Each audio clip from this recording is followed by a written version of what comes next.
Sobat akuntan semuanya, selamat datang di podcast Ngobrol Asik Akuntansi Publik. Balik lagi bareng aku, Rina, dan saya Angelia. Jadi di episode kali ini kita bakal bahas sesuatu yang sering banget kita temui di kehidupan sehari-hari. Sering kita kasih donasi, tapi jarang banget kita ulik gimana cara mereka untuk mengatur keuangannya.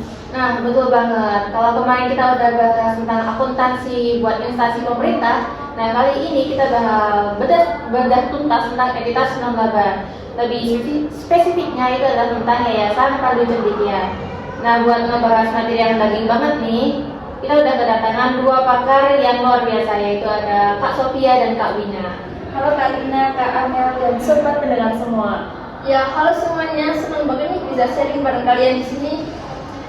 Sebelum kita masuk ke materi akuntansinya, mungkin banyak ya yang belum familiar sama Yayasan Pandu Cendekia. Nah, ini sebagai orang dalam ya, boleh diceritain nggak yayasan itu geraknya di bidang apa? Boleh banget nih Rina. Jadi Yayasan Pandu Cendekia ini organisasi non pemerintah atau NGO yang fokus utamanya itu di bidang pendidikan dan pemberdayaan masyarakat di pedalaman. Nah, program unggulan kita itu ngasih beasiswa buat anak-anak yang putus sekolah, membangun perpustakaan desa, dan ngasih modal serta pelatihan UMKM di daerah pelosok itu. Wah, mudah banget ya. Pasti perputaran uangnya juga gede banget dong. Maksudnya kayak membangun perpus, kemudian ngasih beasiswa, itu kan pasti butuh dana yang lebih besar atau banyak. Ya, sangat besar nih Jel. Transaksi harian kita itu melibatkan banyak orang bisa, mulai dari donatur individu yang cuma 10.000 perak lewat kris, sampai dengan dana hibah atau SR dari perusahaan multinasional yang nilainya itu miliaran rupiah. Nah, semua itu harus dicatat dan dipertanggungjawabkan.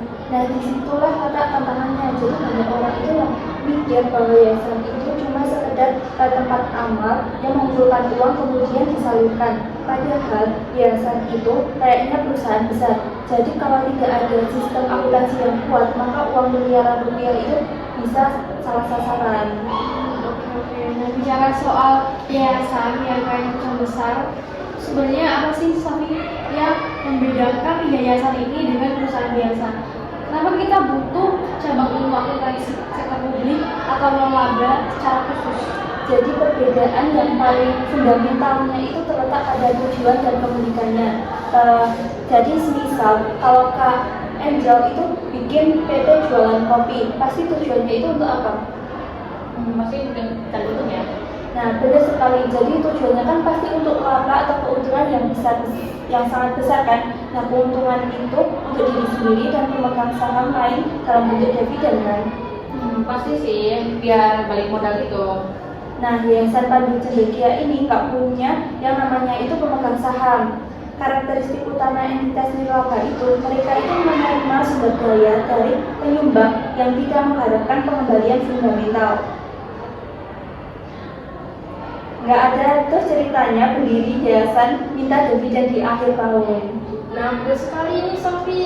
Kalaupun yayasan kita itu akhir tahun uangnya itu sisa, pendapatan donasi itu lebih besar dari beban operasionalnya. Kita nggak nyebut itu laba, tapi kita menyebutnya surplus. Dan surplus ini wajib 100% itu diputar kembali untuk program-program yayasan di tahun berikutnya.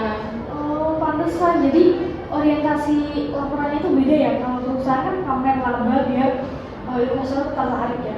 Tapi kalau yayasan laporannya itu gimana? Nah, fokus utama kita itu adalah akuntabilitas. Jadi laporan keuangan yayasan itu dibuat supaya donatur dan publik itu percaya. Ini loh, uang 100 miliar dari kalian itu benar-benar kami bangunkan 5 perpustakaan. Bukan buat beli mobil mewah nih kayak pengurusnya kayak dewan itu. Waduh, agak bahaya ya. Jadi itu harus transparansi ya. Kemudian karakteristik utamanya itu non-profit yang enggak ada kepemilikan saham dan orientasinya itu kepada pertanggungjawaban publik gitu. Oke, karena orientasinya beda, otomatis aturan main pencatatannya juga beda ya. Aku sering dengar di kampus itu soal PSAK 45. Ya, apakah yayasan sekarang itu masih pakai itu? Nah, ini sangat penting buat teman-teman mahasiswa akuntansi. Jadi PSAK 45 dicabut.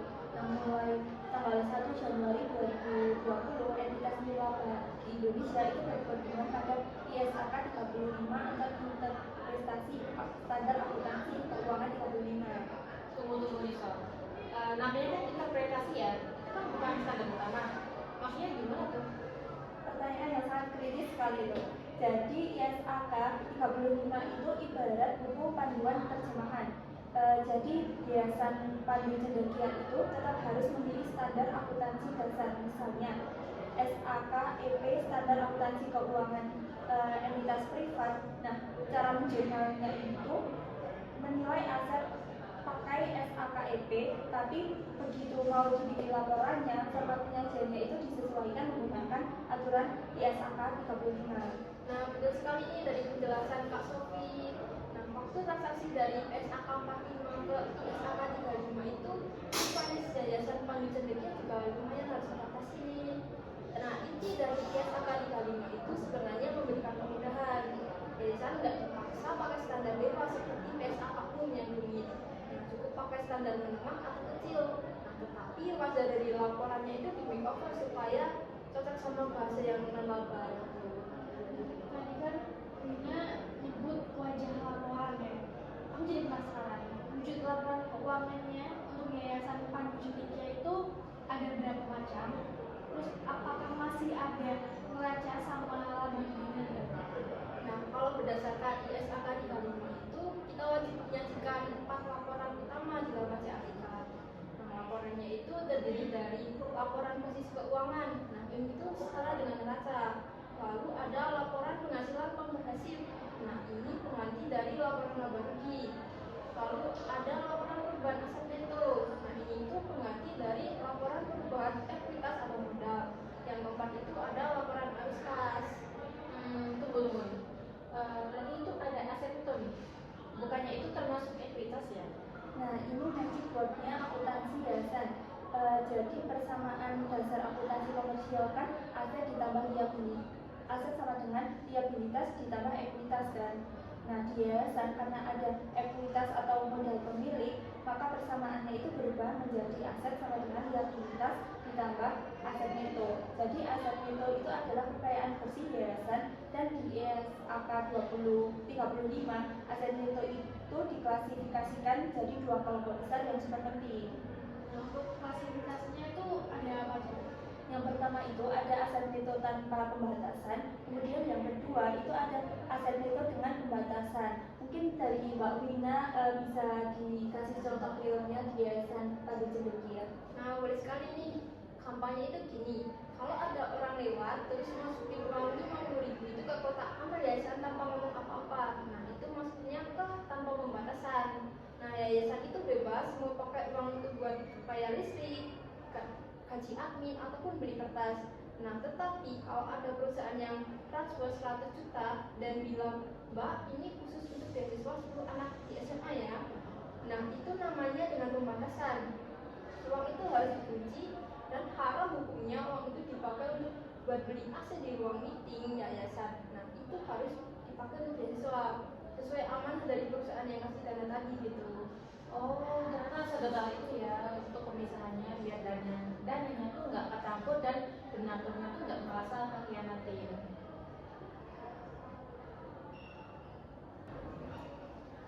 Oke, masuk ke hal teknis nih. Gimana dengan siklus akuntansinya? Kalau di kampus kan kita diajarin mulai dari buku transaksi, masuk jurnal, buku besar, neraca saldo, jurnal penyesuaian, sampai ke tutup bukunya. Nah, kalau di yayasan itu urutannya sama nggak? Nah, secara siklus itu 100% sama. Kita tetap ke sistem double entry bookkeeping untuk kreditnya. Kita tetap menjurnal tiap hari, posting ke buku besar, bikin neraca saldo, dan bikin jurnal penyesuaian di akhir bulan. Berarti beban kerja akuntan itu sama aja yang kayak di PT-PT gitu ya? Nah, justru itu kadang lebih pusing dari di yayasan loh. Kenapa? Karena kita harus tracking per proyek. Di buku besar kita harus bikin sub akun yang banyak banget. Misalnya biaya transportasi relawan ke desa A. Nah, itu nggak boleh dicampur sama biaya transportasi supaya ke desa B. Semuanya itu harus tertelusur. Saya nambah menambahkan sedikit ya tentang siklus akuntansi yayasan itu ada di identifikasi awal inti transaksi. Jadi kasir atau bagian akuntansinya itu harus teliti banget, harus nanya ke donaturnya, ini itu uang ini untuk program apa, apabila nantinya itu salah mengidentifikasi atau mengklasifikasi di awal, nah nantinya itu akan berdampak di akhir. Oh, nah, mumpung lagi bahas jurnal nih, aku pengen tahu dong dan coba dong kalian bedah jurnalnya biar teman-teman akuntansi itu bisa dengerin dan langsung kebayang nih gimana jurnalnya. Untuk Kak Sofia dan Kak Wina bisa kasih contoh nggak sih case pencatatan yang sering terjadi itu seperti apa? Nah, boleh banget nih. Kasus yang paling umum itu penerimaan donasi yang terikat. Nah, misal tadi ini Yayasan Pandu Cendekia itu menerima transfer 200 juta dari donatur X. Nah, itu khusus untuk membangun perpustakaan di NTT. Maka jurnalnya akan menjadi kas di bank di debit itu sebesar 200 juta dan penerimaan sumbangan dengan pembatasan di kredit sebesar 200 juta juga. Oke, uangnya masuk. Terus pas perpustakaannya mulai dibangun, terus bayar tukang dan beli semen itu jurnalnya kayak gimana? Nah, ini bagian paling tricky di akuntansi nirlaba. Jadi saat uang itu dibelanjain atau dibelanjakan untuk tujuan yang disyaratkan, kita itu nggak bisa langsung mendebit beban lalu mengkredit kasnya. Jadi harus melakukan namanya jurnal reklasifikasi. Tadi apa jurnal reklasifikasi ya? Itu buat apa ya?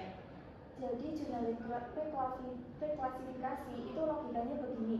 Jadi nanti ada uang yang tadinya itu diikat atau dengan pembatasan. Kalau syaratnya itu udah terpenuhi atau uangnya itu yang dipakai untuk beli semen kan. Nah, maka status ikatannya itu harus dilepas dulu. Jadi biar dipindah ke yang tanpa pembatasan.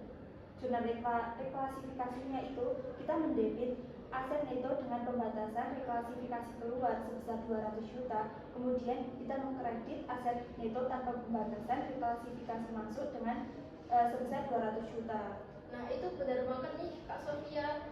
Setelah dananya itu dijadikan bebas lewat reklasifikasi itu, barulah di hari yang sama kita catat pengeluarannya. Nah, jurnalnya akan menjadi beban pembangunan perpustakaan di debit sebesar 200 juta dan kas di bank di kredit itu sebesar 200 juta juga. Wow, bapaknya nih ya, bapaknya kayak merasa banget sih. Ini cara built-in dari sistem akuntansi buat ngejamin kalau duit donatur itu beneran dipakai sesuai amanat. Keren banget. Sumpah sih ini sebenarnya mind blowing banget buat gue yang biasanya cuma beban gaji kemudian kas ya. Kalau tentang beli aset itu gimana ya Kak? Contohnya tuh kayak misalnya yayasan itu membeli mobil operasional itu disusutin juga atau enggak? Ya, itu pastinya disusunkan juga dong Jel. Sama persis seperti akuntansi komersial. Kita pakai metode garis lurus nih. Misal umur aset itu 5 tahun. Nah, tetapi jika di akhir tahun kita buat jurnal penyesuaian, maka debit beban penyusutan dan kreditnya itu akumulasi penyusutan. Nah, aset yayasan itu harus dijaga nih nilainya. Oke, setelah dengar betapa kompleksnya pencatatan ini, aku jadi kepikiran apa sih tantangan terbesar buat berbagai finance di NGO kayak yayasan manusia ini? Nah, tantangan terbesarnya adalah menyeimbangkan budget operasional atau OPEX dengan programnya. Donatur itu biasanya memberikan uang mereka 100% kali kayak penerima manfaat seperti anak yatim dan beasiswa. Mereka jarang menyumbang buat gaji akuntan atau bayar listrik kamar yayasan. Padahal yayasan kan butuh staf profesional, butuh software akuntansi, butuh biaya auditor eksternal di biaya sekarang. Setuju banget, itu kan fenomena global yang disebut dengan siklus kelaparan entitas nirlaba kan. Nah, masyarakat itu menuntut yayasan untuk super profesional dan laporan keuangannya itu diaudit KAP, tapi enggan mendanai biaya overhead tersebut. Oh, berarti ujung-ujungnya itu akuntansi itu berdampak langsung ke survive atau enggaknya suatu yayasan ya?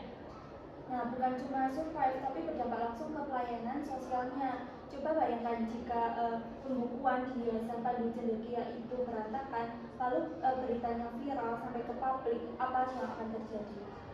Kepercayaan publik jadi hancur, terus orang jadi nggak mau donasi ya.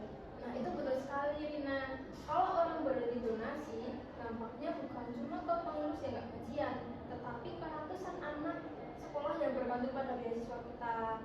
akhirnya beneran nggak bisa sekolah, pembangunan fokus mata. Jadi tugas akuntan di yayasan itu bukan sekedar hitungan angka, tetapi kita juga sedang menjaga amanah dan nafas kehidupan dari orang-orang yang kita bantu. Oh, jujur bikin aku merinding ya. Jadi akuntansi di sektor publik dan nirlaba itu nyawanya ada di integritas dan transparansi ya. Nah, tepat sekali. Oke, terasa ya, emang kita udah panjang banget dan isinya daging semua. Dari ngobrol hari ini, aku bisa narik kesimpulan kalau akuntansi Yayasan Pramuka Cendekia itu kompleks tapi terstruktur. Nah, mereka tuh nggak ngejar laba, tapi ngejar surplus ya untuk dikembalikan ke publik. Laporannya itu patuh pada ISAK 35 dan ada misalnya tegas antara asketo dengan batasan dan tanpa batasan. Jujur gue jadi belajar bahwa siklus akuntansi itu sama, tapi seninya ada di trading dana lewat jurnal klasifikasinya. Dan ada yang paling penting itu akuntansi yang baik adalah garda terdepan untuk menjaga trust dari donaturnya. Luar biasa. Makasih banyak buat Sofi atas insight akademisnya dan Wina atas sharing dapur praktisinya dari Yayasan Pramuka Cendekia. Oke, sama-sama Kak Rina, Kak Anelo, semoga mahasiswa akuntansi ini bisa semakin tertarik untuk mendalami akuntansi sektor publik. Ya, sama-sama. Semangat terus ya buat teman-teman yang lagi belajar. Siapa tahu nih nanti kalian yang ngurusin estafet transparansi di NGO juga.